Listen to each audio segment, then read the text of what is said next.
Plýtvání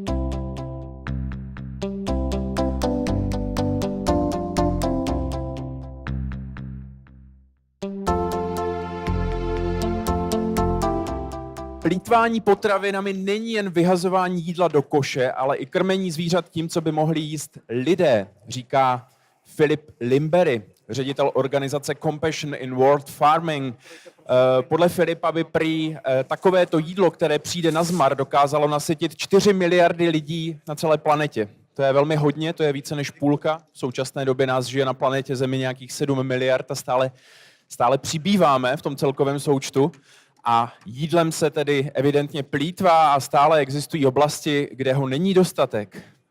Právě proti tomuto bojuje organizace, která sídlí v Londýně a právě i z Velké Británie k nám přijel na návštěvu pan Lymbery. Ve své přednášce nazvané Skutečná cena levného masa se s námi podělí o své zkušenosti a zážitky z průzkumné cesty za odhalením skrytých nákladů na produkci levného masa. My ho sice kupujeme levně, ale Filip nám ukáže, kolik vlastně jsou ty více náklady, kdo je doplácí a jak tím škodíme vlastně nejenom sobě, ale celé naší planetě. Takže v tuhletu chvíli už prosím přivítejte pana Filipa Lymberyho. Please, Mr. Lymbery, come to the stage. We are very glad to have you here. Welcome to Prague. Thank you so much. Thank you. Well, good afternoon, and a pleasure to be here. Thank you so much for welcoming me here to the Czech Republic. Dobré odpoledne, jsem moc rád, že jsem tady a děkuji, že jste mě přivítali tady v České republice. And delighted to be here in Prague, and I'm feeling a little guilty.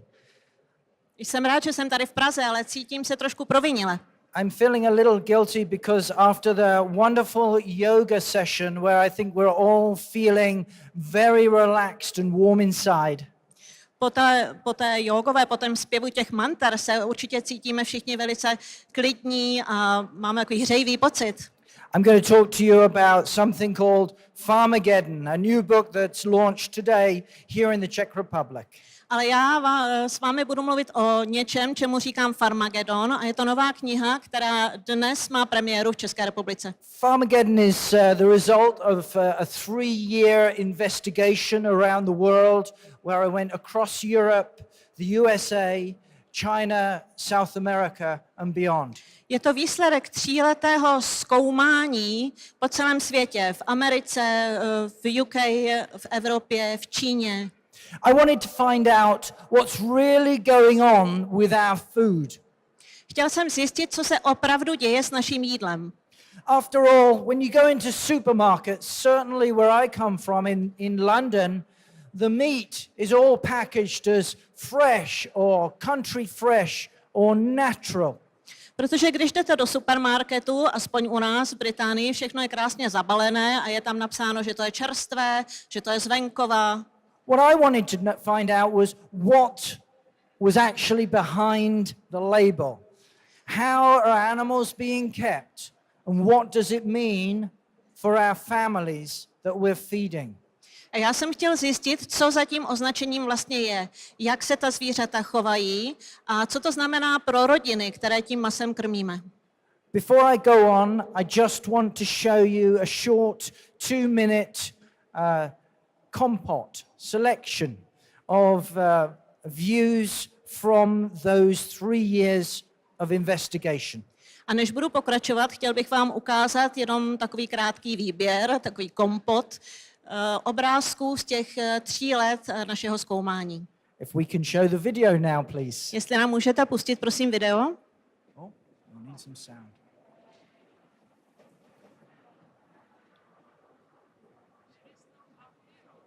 Oh. Is there any sound? Oh.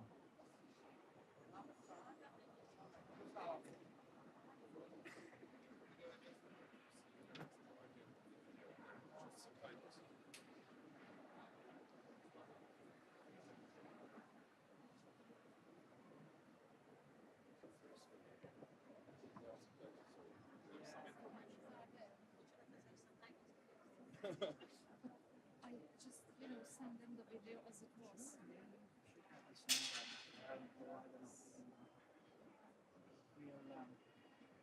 We'll technically.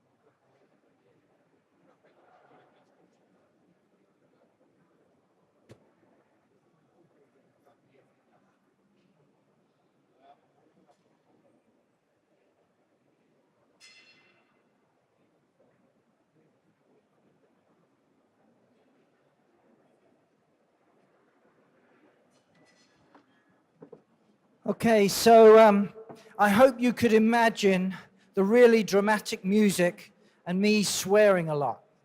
Doufám, že si dokážete představit tu dramatickou hudbu a to moje nadávání. Farmagedon was born out of a desire to tell people the truth about what's behind their food. Farmagedon vlastně vznikl z touhy říct lidem pravdu o tom, co se skrývá za jejich jídlem. I decided that I wanted to tell this story by teaming up with a journalist from the prestigious Sunday Times in London. A já jsem se rozhodl vyprávět tento příběh, takže jsem se dal dohromady s úžasnou novinářkou ze Sunday Times. Her name was Isabel Oakeshott. Jmenuje se Isabel Oakeshottová. And I decided to work with Isabel and go on the road with her. One, because she's a great writer, but also because she was a new mother. Vybral jsem si ji nejen proto, že je skvělá spisovatelka, ale také proto, že byla novopečená maminka. I work for a charity called Compassion in World Farming that works here in the Czech Republic, all across Europe and throughout the world, talking about farm animal welfare. Pracuji pro nadaci, pro charitu, která se jmenuje Compassion in World Farming, což je soucit ve světovém zemědělství. Máme také pobočku tady v Praze a po celé Evropě. What I wanted to do was take someone with me who had fresh eyes, who had a new perspective, and also was going to be concerned about what she was feeding to her children. Chtěl jsem se vzít někoho, kdo měl, abych tak řekl, nové oči, kdo to uvidí novýma očima, kdo to uvidí z nové perspektivy, ale také někoho, koho zajímá, čím bude krmit svou rodinu. The downside to that was that I needed to convince her pretty quickly that this was a project worth the time and investment. Ale musel jsem jí velice rychle přesvědčit, že je to projekt, který stojí za tu časovou investici. So what I did was I said to her, let's go to California. Let's go to California and let me show you some things that people never usually see. A tak jsem jí řekl, pojď se mnou do Kalifornie a já ti ukážu věci, které lidé obvykle nevidí. Of course, she had in mind celebrity and Hollywood and Los Angeles and all those things. Ona samozřejmě myslela na všechny ty celebrity a na Hollywood a podobně. What she didn't realize was as soon as we put down in the plane in LA, we got into a four-wheel drive and I took her into the heart of the agricultural industry in California. Ale neuvědomila si, že hned jak přistaneme v Los Angeles, že ji naložím do džípu a že pojedeme do zemědělské oblasti v Kalifornii. I took her to a place called Central Valley, Vzal jsem ji na místo, které se jmenuje Central Valley, centrální údolí, where so much of the produce from California comes from, be it raisins or almonds or other products. odtud pochází spousty zemědělských produktů, ať už to jsou rozinky nebo mandle a další. And we stood amongst this massive patchwork quilt of crops, huge monocultures of single crops or plantations that seemed to go on as far as the eye could see. A my jsme stáli na těch polích, na kterých byla vždycky jenom jedna plodina, bylo to jako takový patchwork, taková ta sešívaná deka a táhlo se to daleko, až kam oko dohlédlo. we stood amongst this industrial agriculture. We stood amongst the almond groves, the almond trees. And I said to Isabel, listen, just listen. Stáli jsme tam v těch sadech zemědělských, kde byly vyrovnané ty stromy mandloňové a já jsem jí říkal, poslouchej, jenom poslouchej. And you know what we heard? Nothing. A víte, co jsme slyšeli? Nic. Not the chirp of a bird or the buzz of a bee. They had all gone. Ani zabzučení včely, ani zapípání ptáka. Všechno bylo pryč.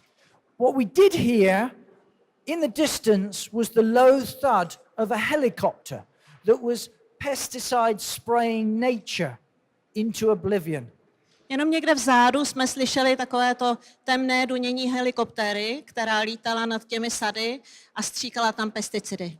It was all part of a daily assault on the landscape, be it from aircraft or landcraft, funny-looking machines, or people in protective suits, a daily chemical assault on the landscape.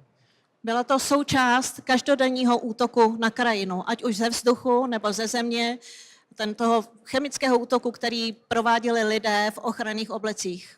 And then we took to the air. We looked down on this huge patchwork quilt from a tiny little plane that felt like the wings were strapped to our backs. It was that small. Potom jsme se na to šli podívat ze vzduchu. Nastoupili jsme do maličkého letadla. Bylo tak malé, že nám připadalo, že má křídla přidělaná k našim zádům. Bylo to opravdu maličké. A letěli jsme nad těmi jednotlivými poli. And every now and again, in this patchwork quilt, what we saw were like what looked like vicious scars on the landscape. A jak jsme tak letěli nad tou sešívanou dekou, aspoň to tak vypadalo, tak vždycky jsme tu a tam náhle uviděli něco, co vypadalo jako taková příšerná jizva. Those were mega dairies, up to 12,000 cows standing in a single muddy paddock, not a blade of grass in sight. A to byly mega kravíny. Bylo tam až 12 000 krav v každém tom mega kravíně. I said to Isabel, this is the kind of US-style agriculture, mega farming, that some see as the future for us here in Europe. A já jsem Izabel řekl, tohle je ten americký styl těch mega kravínů a spousta lidí to vidí také jako naši budoucnost, myslím tím nás v Evropě. I said, this is what some say is the future. Říkal jsem, někteří lidé tohle vidí jako naši budoucnost. She turned to me and said, Philip, this doesn't look like the future. This looks more like Farmagedon. A ona se ke mně otočila a říkala, Filipe, tohle nevypadá jako budoucnost. To vypadá spíš jako Farmagedon. And it's all part of a drive to produce more and more food from a chemical-driven agriculture which puts animals into cages and confinement. Je to součástí zemědělství, které je poháněno chemií a které zavírá zvířata, bere je z venkovního prostředí a zavírá je do uzavřených prostor. And in the equation, nature gets swept away. A v této rovnici je příroda totálně odstraněna. But it doesn't have to be like this. Ale nemusí to tak být. There are alternatives. Jsou určité alternativy. And actually, one of the reasons why we're told we need factory farming, certainly the US industry tells us we need factory farming to feed the world. Často slýcháme, a zvláště v Americe se to hodně říká, že potřebujeme ty průmyslové velkochovy, průmyslové zemědělství, abychom nakrmili svět. But actually this factory farming makes it harder to feed the world, as we'll see in a little while. Ale to, co dělá průmyslové zemědělství, za použití průmyslového zemědělství je těžší svět nakrmit, jak uvidíme ještě později. A far better way of feeding the world is by farming with nature instead of against her. Daleko lepší způsob je hospodařit s přírodou, ne proti přírodě. Having farm animals roaming the land out in the fields. Mnohem lepší je, když zvířata jsou na polích a na pastvinách. And letting the natural balance of life protect crops rather than using chemicals. A když naše plodiny ochraňuje přirozená rovnováha, je to lepší, než když je chráníme chemií. The USA was just one of the places we went. And at the end of the trip, I thought, great, job done. Isabel gets it. She gets that this US-style mega farming is like Farmagedon.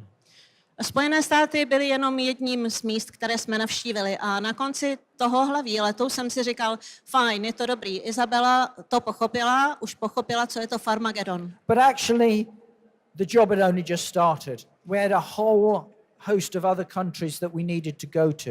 Ale naše práce vlastně jenom začala. Měli jsme před sebou mnoho a mnoho dalších zemí, které bylo potřeba navštívit. The next place I want to take you to is where I took her to, which is South America and Argentina. Další místo, o kterém chci vyprávět, je místo, kam jsem i Izabelu vzal. Byla to Jižní Amerika a Argentina. Picture the scene. Představte si tu scénu. We're standing in the world famous La Pampas. Stojíme na slavných pampách, La Pampas, Under a romantic South American sunset. pod romantickým jihoamerickým západem slunce. And we're watching gauchos, South American cowboys, swinging lassos above their heads. A díváme se na gauči, jihoamerické kouboje, který mávají tím lasem nad hlavou, točí lasem. Well done. Every now and again, the lasso would reach out and would pick its target, and down would come a calf. Duff. Každou chvíli to laso vyletělo, doletělo do cíle a oni chytili tele. And I said to Isabel, this looks from a distance like a sun dance. Z dálky to vypadá jako takový sluneční tanec. And we surmised that this was probably a sun dance that's been going on the rich grassy plains of La Pampas for hundreds of years. A vypadalo to jako takový sluneční tanec, o kterém jsme si říkali, že probíhá na těch pampách plných trávy už po stovky let. But what we were actually watching Ale my jsme ve skutečnosti sledovali, were cowboys bringing calves down on a feedlot where there were 4,000 cattle standing in one confined place. Sledovali jsme, jak ti kovbojové chytají ta telata a zavírají je do velkovýkrmen, kde byly třeba 4 000 krav na jednom uzavřeném prostoru. The grasslands, the famous La Pampas grasslands in that area had been plowed up. Všechny ty slavné pampy plné trávy byly rozorány.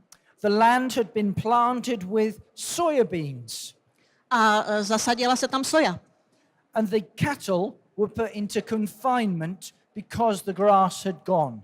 Krávy byly zavřené dovnitř do kravínu, protože tráva byla pryč. Now, you would think, wouldn't you, that the soya was being grown to feed those cattle now in confinement. Asi byste si mysleli, že ta soja tam byla proto, aby se krmily ty krávy v těch kravínech.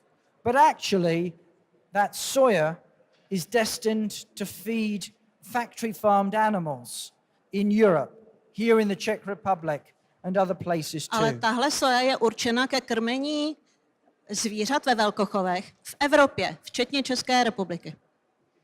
And it's just one of those hidden consequences that you don't see on the packet. A to je jeden z těch skrytých následků, které nevidíme, nemáme to napsané na těch cedulích, na těch balíčkách masa. The factory farmed animals in Europe, be they chickens kept in crowded conditions or in tiny cages, or pigs where they can't turn around, or cattle, they're often fed on the soya from these Argentinian plains. Spousta zvířat v průmyslových velkochovech, ať už to jsou kořata nebo prasata, která jsou zavřená v malých klecích, kde se nemohou ani otočit, jsou krmena sojou právě z Argentiny, z těch velkých plání. The interesting thing here is that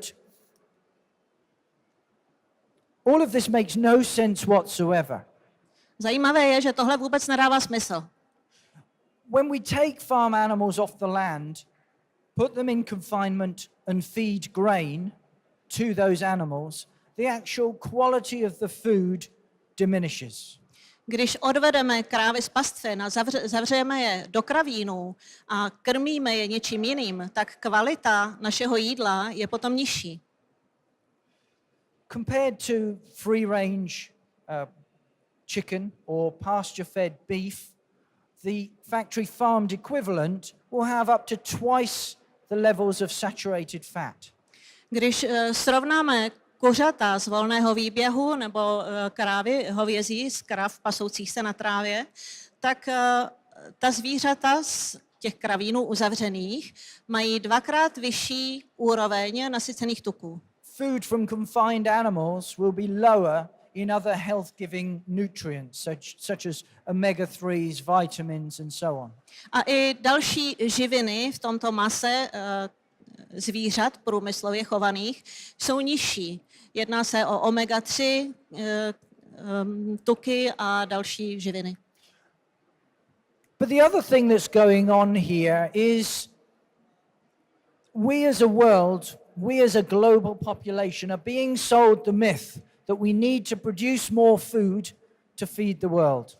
Ale další věc je ta, že neustále slyšíme ten mýtus, že potřebujeme takto chovat zvířata, abychom nakrmili svět. The truth is, we absolutely don't. We live in a world of absolute abundance when it comes to food. Ale není to vůbec pravda. Žijeme ve světě nadbytku, obrovské hojnosti, pokud se týká jídla. We have 7 billion people on the planet now, yes, and we will have 10 billion in the coming decades. Máme dnes na planetě 7 miliard lidí, ano, a v následujících 10 letech to bude 10 miliard. But right now, here and now, globally we produce enough food to feed 16 billion people. Ale v tuhle chvíli po celém světě produkujeme tolik jídla, že bychom mohli nakrmit 16 miliard lidí. If only we didn't waste so much of it. Kdybychom tím tolik neplýtvali. We waste more than half. My vyplýtváme víc než polovinu. We waste it in our homes, we waste it in the supermarkets and restaurants. Plýtváme jídlem doma, v obchodech, v restauracích. But the single biggest form of food waste on the planet is Ale největší způsob plýtvání jídla na planetě feeding human edible crops, be it cereals or soya, to factory farmed animals. Největší plýtvání je, když krmíme zvířata ve velkochovech jídlem, ať už jsou to obiloviny nebo soja, které mohou konzumovat lidé. 40% of the entire global harvest of the world is fed to factory farmed animals. 40% celosvětové sklizně je skrmeno zvířatům ve velkochovech. Who waste the vast majority of it, whether that be calories or protein. Většina toho, ať už mluvíme o bílkovinách nebo kaloriích, je vyplýtvána. That's the real reason. That's the real reason why people are going hungry. A to je ten hlavní důvod, proč lidé hladoví. And we're told that we need GM, we need genetically modified crops because we need to produce even more food. A také slýcháme, že potřebujeme geneticky modifikované potraviny, protože potřebujeme víc a víc jídla. But the reality is that genetically modified crops are feeding factory farms, not people. Ale skutečnost je taková, že plodiny z geneticky modifikované plodiny jsou používány ke krmení zvířat, nikoliv lidí. So in Farmagedon, in my book, what I show is that factory farming is probably the biggest problem in our global food system. Takže já ve své knize ukazuji, že v globálním systému potravinovém je průmyslový velkochov zvířat tím největším problémem. And the solution is ending it. A řešení je ukončit to. Because no good comes from factory farming. Protože z průmyslového zemědělství nepochází nic dobrého. Another place I went to on the journey of discovery, if you like, was Peru. Další místo, kam jsme jeli na své objevovací cestě, bylo Peru. Now, I'm a wildlife enthusiast and have been since I was a small child. Mě už od malička zajímá divoká příroda. And Peru is one of the most biodiverse countries on the planet. A Peru je jedna ze zemí na planetě, která má největší biodiverzitu. So I was absolutely thrilled to get the chance to go there and see for myself some of the wonderful wildlife that they have in that country. Takže jsem byl nadšen, že se tam dostanu a že sám uvidím na vlastní oči tu nádhernou přírodu, kterou tam mají. I'd heard about these seabird islands, these guano islands, Slyšel jsem o ostrovech Guano, které jsou plné mořských ptáků, where they have so many seabirds that if you walk out onto these islands, the sky turns black. Slyšel jsem, že tam mají tolik ptáků, že když na ty ostrovy vkročíte, ty ptáci vzlétnou a celé nebe zčerná.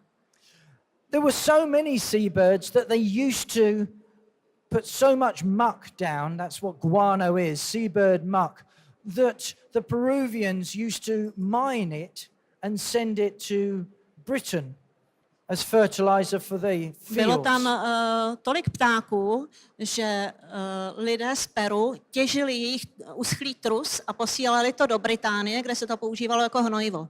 So I couldn't wait to see this for myself, an absolute nature spectacular. A já jsem se strašně těšil, že toto nádherné přírodní divadlo uvidím na vlastní oči. So I got in a boat and on the way we had dolphins bow riding. We had wonderful birds flying by our heads. Jeli jsme tam na lodi a podél lodi nás provázeli delfíni a nad námi létali ptáci. And I saw in the water what looks like a grizzly bear with whiskers swimming in the water. It was actually turned out to be a sea lion. A viděl jsem ve vodě zvíře, které vypadalo jako medvěd grizzly, který měl velké fousy. Ukázalo se, že to byl lachtan. And then we got to these islands. A potom jsme dopluli na tyto ostrovy. It was the moment I'd been waiting for. To byl okamžik, na který jsem čekal. And the wardens there, the nature wardens, had given me permission to walk out on those islands. A byli tam hlídači té přírody a já jsem od nich dostal povolení, že se můžu po těch ostrovech projít. And as I did so, do you know how I felt? A když jsem to udělal, víte, jak jsem se cítil? I felt heartbroken. Měl jsem zlomené srdce. I felt heartbroken because there were virtually no birds left. Měl jsem zlomené srdce, protože už tam nezůstali skoro žádní ptáci. The islands were like great big deserts sitting in the sea. Ty ostrovy byly jako takové pouštní kopce, které prostě byly v moři. What had happened is, in the last 50 years, the food that the seabirds relied upon have been taken out, overfished. Posledních 15 let docházelo k tomu, že potrava, na které jsou ty ptáci závislí, byla vylovena z moře, protože oni jedí malé ryby. Now that word overfished is a word that's also, I believe, overdone. Říká se tomu přelovení, prostě je to něco, čeho je příliš. Toho lovu bylo příliš. It's a word that's often used to paper over what's really happening. It's a word that's often used to paper over, to cover over what's really happening. Je to slovo, kterým se často přikrývá to, co se opravdu stalo.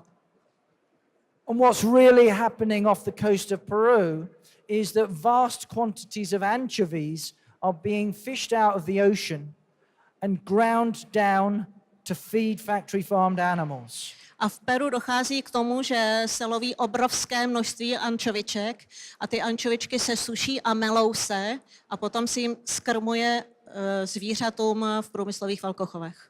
And those factory farmed animals are often here in Europe. A často se to vozí i sem do Evropy na krmení. So if you're out buying a cheap chicken in the future and it tastes a little bit fishy, now you'll know why. Takže když si budete příště kupovat levné kuře a budete mít pocit, že to chutná trošku divně, trošku jako ryba, tak víte proč. The fact is that about 25% of the entire global fish catch is used to feed farm animals. Skutečnost je taková, že 25% ryb ulovených v oceánech se skrmuje dobytku v průmyslových velkochovech. And it makes no sense at all because Nedává to vůbec žádný smysl. if we feed the fish, the wild fish, to intensively farmed salmon or trout, Protože když chytáme divoké ryby a krmíme s tím lososy nebo pstruhy na farmách, it takes up to 5 tons of wild fish to make 1 ton of farmed fish. potřebujete asi tak 5 tun těch divokých ryb, abyste vyprodukovali 1 tunu těch ryb z farmy. And this is all in a world where there is so much overfishing, we're likely to see the end of commercial fishing before the middle of the century. A přitom je to celé ve světě, kde jsou oceány tak přelovené, že pravděpodobně průmyslové rybaření bude muset skončit do poloviny století. But the good news is it doesn't have to be like this. We don't have to destroy our environment. Ale dobrá zpráva je, že to tak nemusí být. My se nemusíme zničit životní prostředí, In order to produce more food, abychom vyprodukovali více jídla, simply so that we can waste more. nebo abychom mohli více plýtvat. To me, there's a common sense solution. Podle mě to má řešení, takové zdravé selské řešení. The common sense solution is supporting those who produce food in harmony with nature. A to řešení je podporovat ty, kteří vyrábějí jídlo ve spolupráci v rovnováze s přírodou. That may involve eating less and better meat, Může to znamenat jíst méně, ale kvalitnějšího masa. reducing overall meat consumption helps to take the pressure off of our hard-pressed natural system. Když budeme jíst méně masa, tak nebudeme tolik tlačit na naše životní prostředí. And in so doing, it also helps to rebalance diets that certainly in the Western world are consuming too much meat and dairy products. A když to uděláme, tak také si vylepšíme stravu, protože na západě konzumuje příliš mnoho masa a mléčných výrobků. And the great news is that if we let the farm animals back out onto the land and restore their ecological niche, A když vrátíme zvířata zase na pole a na louky, tam, kam patří v rámci své ekologické niky, then the animals are happier and the food that's produced at the end of the day is a better quality. ta zvířata budou šťastnější a také to jídlo, které tím bude vyrobeno, bude daleko lepší kvality. If we put animals back out into the landscape, onto pastures, Když vrátíme zvířata do krajiny a na pastviny, the most amazing things can happen. budou se dít úžasné věci. Farm animals can start expressing their nature. Zvířata začnou vyjadřovat svoji podstatu, svoji přirozenost. They can run, they can jump, they can flap their wings. Mohou běhat a skákat a mávat křídly. They can roll in the dust. They can feel the grass under their feet, and if they're pigs, they can wallow in the mud. Mohou cítit prach pod křídly, mohou cítit trávu pod svýma nohama, pokud jsou to prasata, tak se mohou válet v blátě.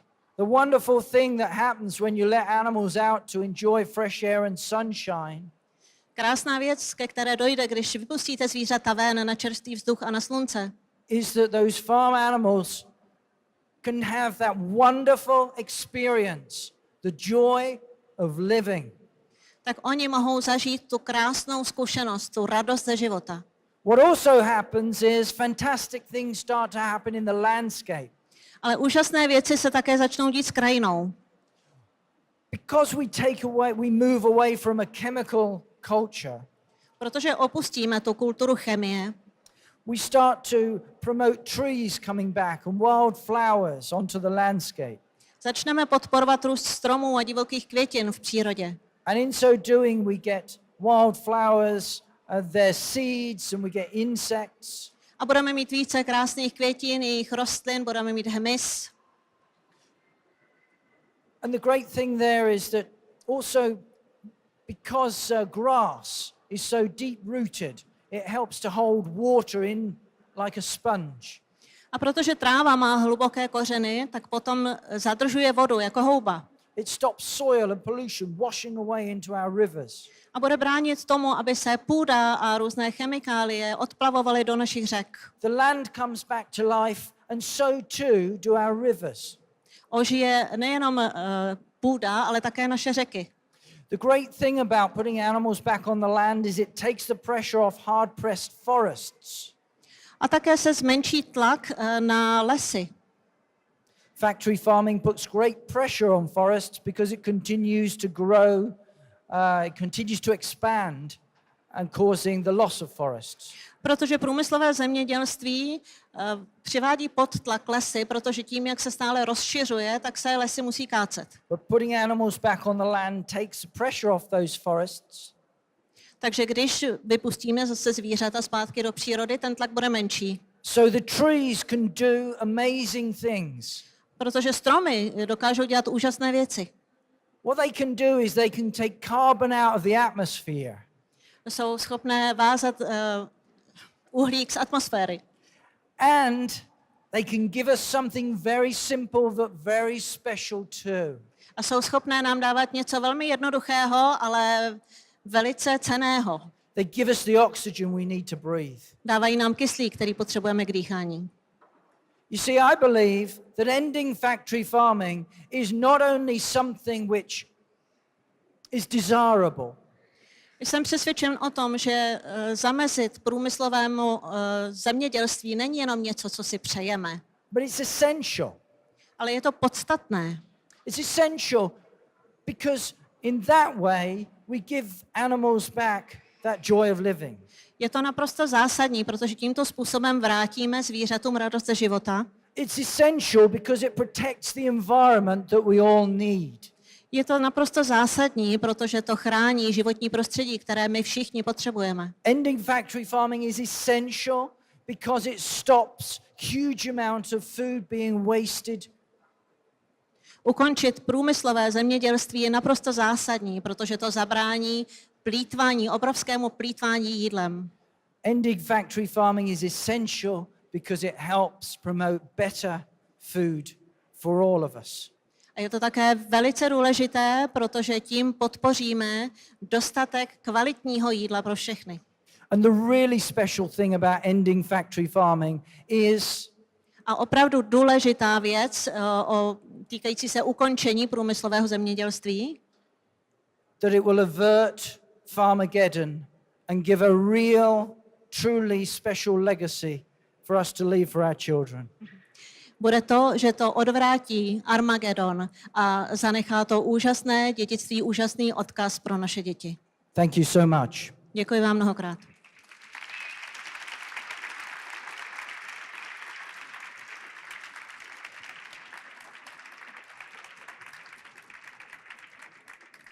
Thank you so much, and thank you so much for all of your interpretation and bearing with me. Děkuji vám mnohokrát a děkuji za překlad.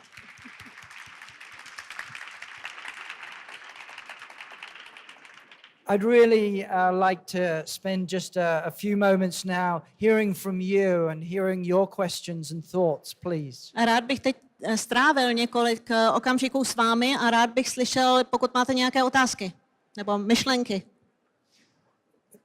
Please. David. Yes. Dobrý den. Já mám takovou otázku. Z toho, co tu zaznělo, je patrné, že pokud jsem poslouchal správně, tak například kuřata jsou krmena nějakou opět masokostní moučkou z ryb tentokrát. A to znamená, že bíložraví zvířata jsou krmený masem. Víme, co to udělalo s krávama, nechvalně známá nemoc šílených krav.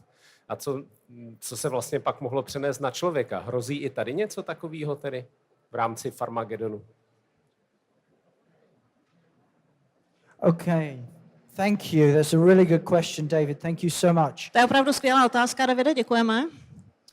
Fish meal tends to be fed to, so ground up fish tends to be fed to fish, chickens and pigs.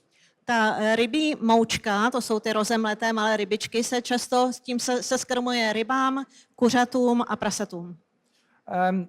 And you're absolutely right. Historically, when we've treated natural herbivores, cattle, Máte naprosto pravdu. Historicky, když jsme trávožrouty, bíložravce krmili rybami nebo masem, like carnivores, by feeding them animal remains, je to jako když také jsme krmili masožravce zbytky zvířat.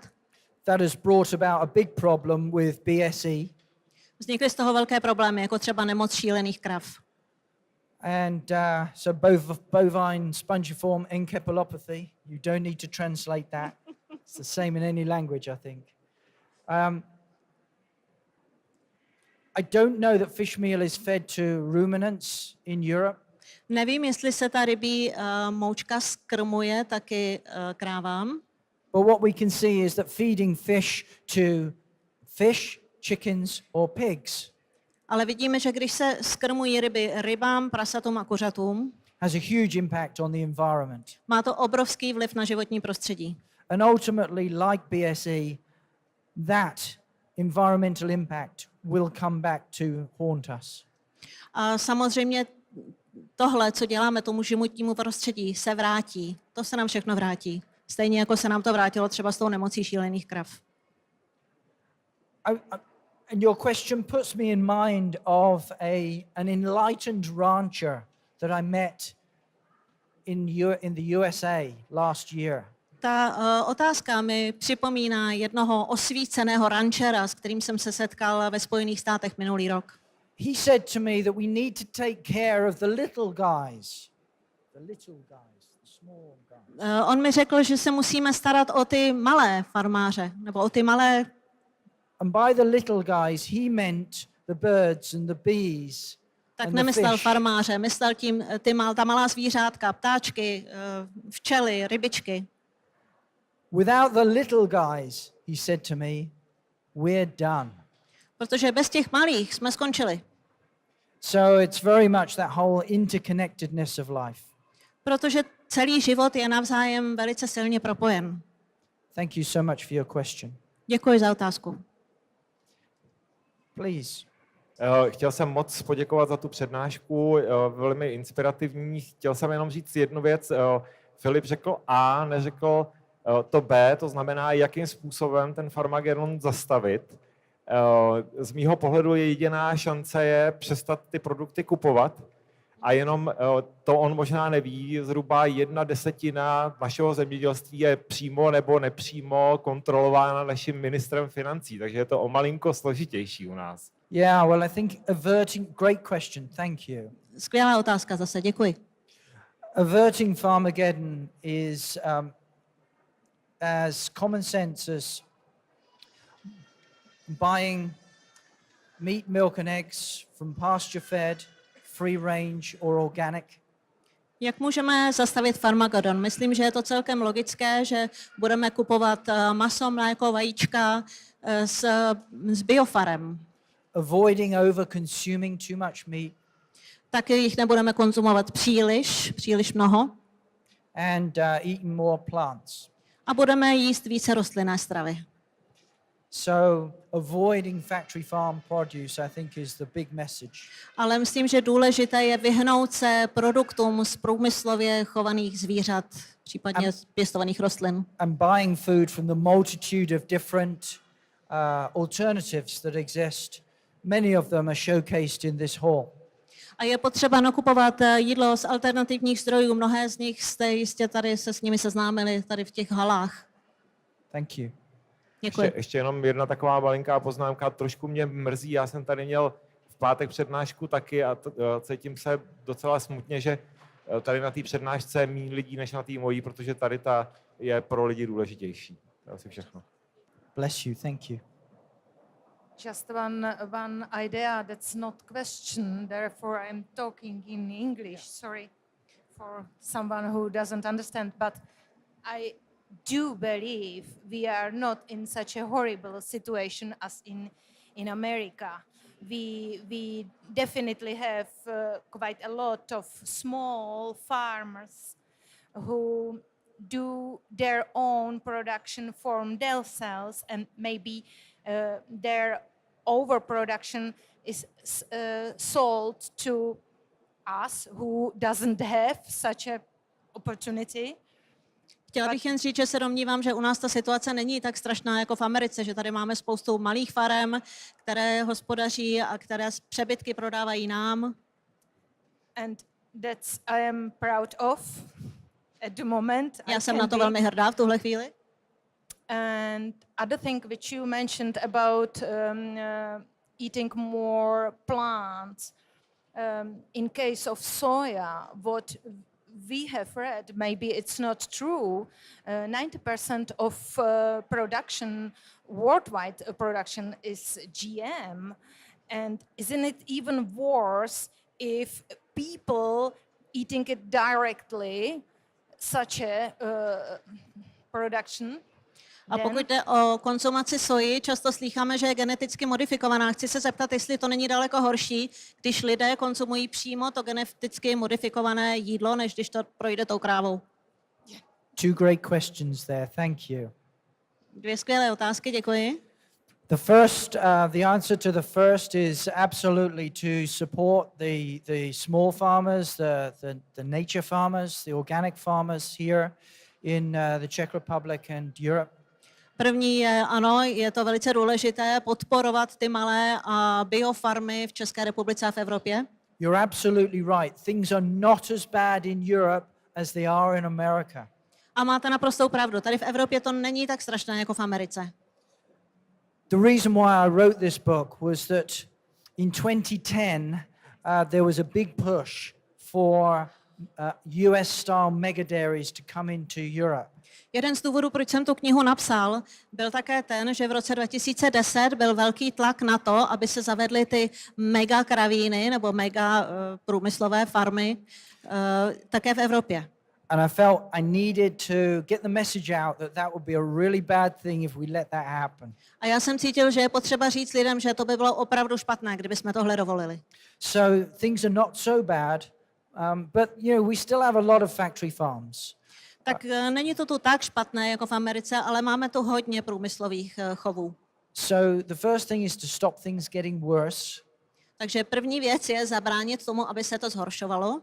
And then to get the word out that ending factory farming would be a beautiful thing. A potom předávat ten vzkaz, že ukončit průmyslové zemědělství by byla úžasná věc. And I loved your second question about the GM soya. A ta druhá otázka o geneticky modifikované soje, ta se mi také moc líbila. What I think is really important for us to understand is that soya is a wonder food. Je důležité, aby jsme si uvědomili, že soja je opravdu zázračné jídlo. It's very high in protein, very nutritious. Je velice výživná, má spoustu bílkovin. But given that so much of it is GM, what would be my advice?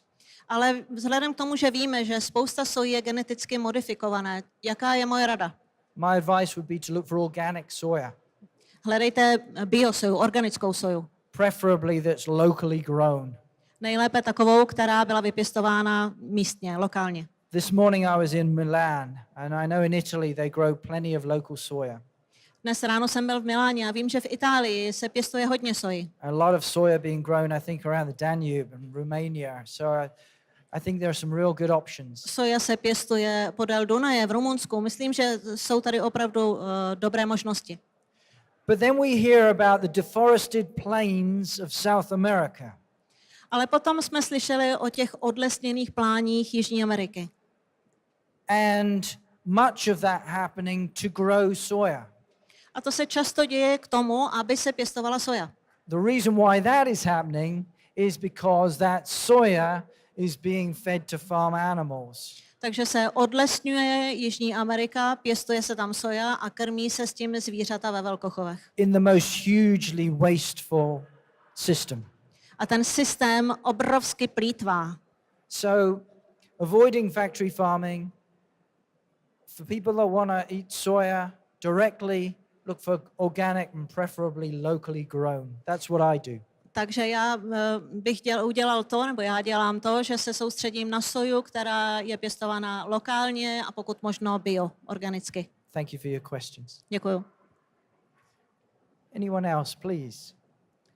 Dobrý den, já bych se chtěl zeptat, jestli máte nějaká data ohledně srovnání klasického, třeba organického zemědělství a toho velkochovného, protože určitě tam je významně jiná klimatická stopa. To je první věc. Jaký je rozdíl mezi tou klimatickou stopou? I would like to ask if you've got any data comparing the organic farming and the industrial farming as far as the climate goes. There was some climatic traces. Okay, no, that's quite a complex question and one that I don't have the data for your specific question in mind. Je to poměrně složitá otázka a ta data nemám konkrétně v hlavě. But to answer it more broadly, Ale mohu vám dát obecnější odpověď. I think we overlook two things. Je potřeba podívat se na dvě věci.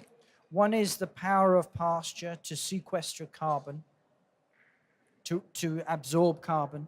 Jedna je to, že pastviny jsou schopné absorbovat uhlík. And the other is that factory farming encourages more meat consumption. A druhá je ta, že průmyslové velkochovy podporují větší konzumaci masa. And high levels of meat consumption are very climate unfriendly. A vysoká konzumace masa je velmi nepřátelská k přírodnímu prostředí a ke klimatu. And the truth of the matter is that we as a global society will need to reduce meat consumption by half by the middle of the century. A pravda je taková, že do poloviny století globálně musíme snížit konzumaci masa tak na polovinu. If we are to avoid catastrophic climate change. Pokud se chceme vyhnout katastrofickým změnám klimatu. Because food alone, driven by overconsumption of meat, food alone will get us to 2 degrees climate change on its own if we don't change. Protože když něco neuděláme, tak samotná konzumace, obrovská konzumace masa zvedne teplotu o 2 stupně. So what I'm arguing for is that we move to a balanced food system that is about feeding people, protecting the environment and giving animals the joy of life. A já tedy tvrdím, že se musíme přesunout k rovnovážnějšímu systému, který nakrmí lidi, dá zvířatům radost ze života a udrží náš ekosystém. And that, I believe, will help to stave off mass extinctions, which are the subject of my next book. A také doufám, že to pomůže zamezit masovému vymírání druhů a to je téma mé další knihy. Thank you so much. Děkuji. Já tady si můžu ještě jednu nebo dvě otázky. Spíš to první je konstatování. Zastavení Farmagedonu, to je jasně... Zastavení Farmagedonu, že je jasná věc, že to musíme udělat. Nicméně zatím jsou skrytý korporace. Jo? Ne ani tak Babiš a tak dále. To je všechno držený prostě korporacema a jejich politikou a navázání na GMO. Takže to je ten základ problému. A návrat.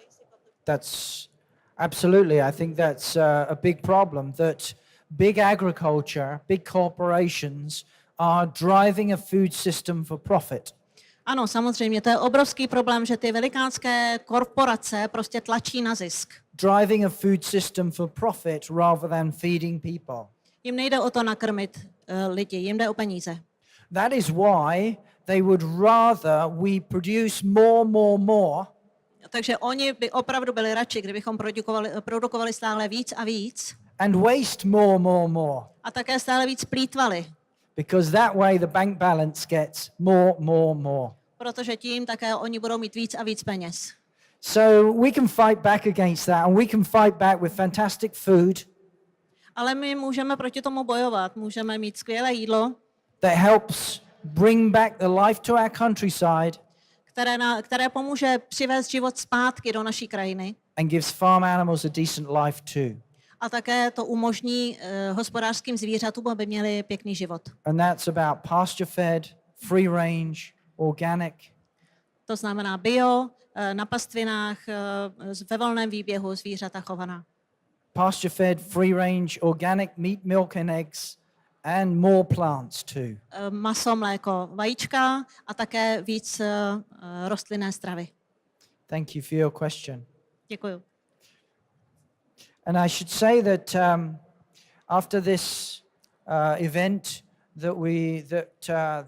there will be copies of Farmagedon on sale. Chci vám říct, že kopie této knihy bude tady po skončení na prodej.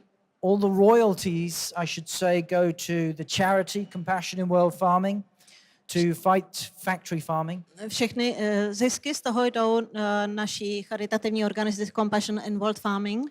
Any further questions at this point, just before we wrap up? Ještě někdo má otázku? Please. Jak se vyrovnává pán se sociálním tlakem na to, že třeba navštěvovat restaurace, jak když rodina třeba tomu nevěří tolik jako vy, jak se vyrovnává pán s tlakem tohohle typu? Aha. Okay, what a great question. Také úžasná otázka. Well, I think this is something which I don't know how to answer that really, in that Úplně si nejsem jistý, jak na to mám odpovědět. sometimes it's awkward. Někde je to opravdu nepříjemné. But I guess as having worked in this area and having made a dietary choice different to many other people 35 years ago, Ale protože pracuji v téhle oblasti a protože jsem se rozhodl stravovat se jinak než spousta dalších lidí už před 35 lety, I've just gotten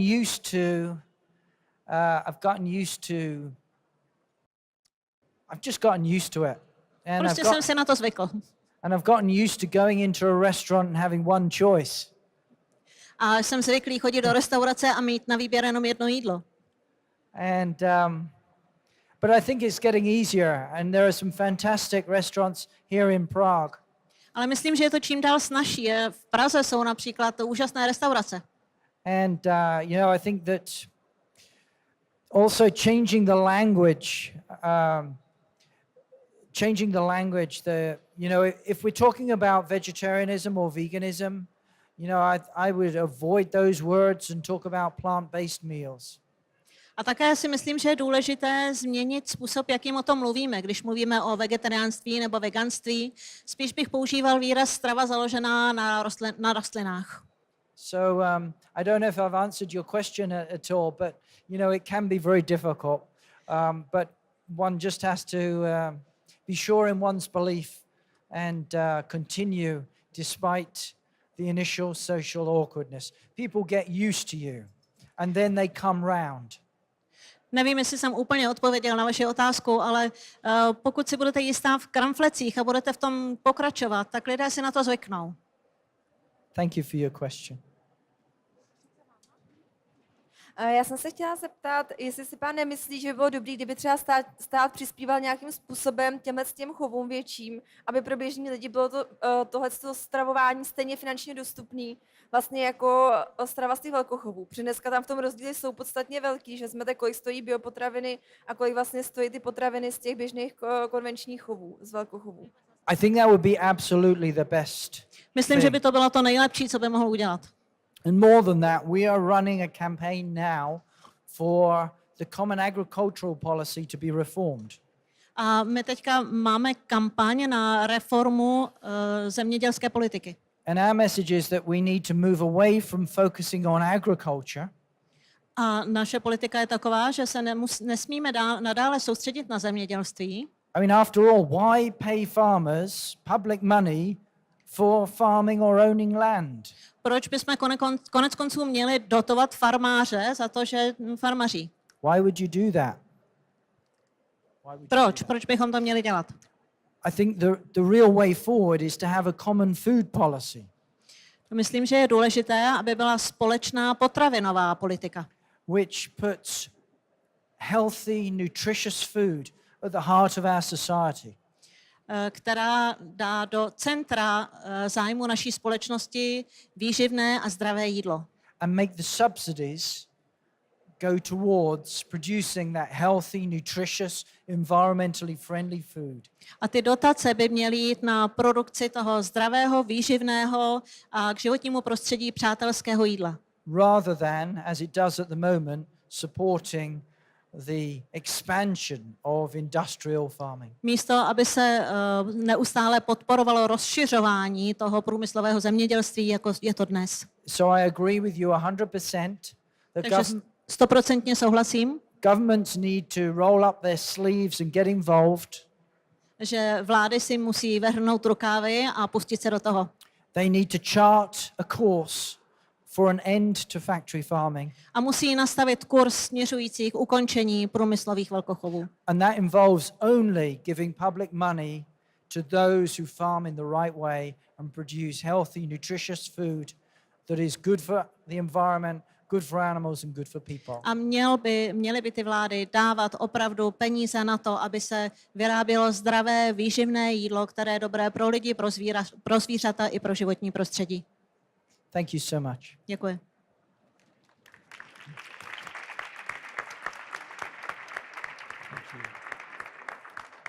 Please. Tak jsou ještě nějaké otázky, nebo už je to všechno, co vás zajímalo? V tom případě moc krát děkujeme. Thank you, Mr. Lymbery. Another one question?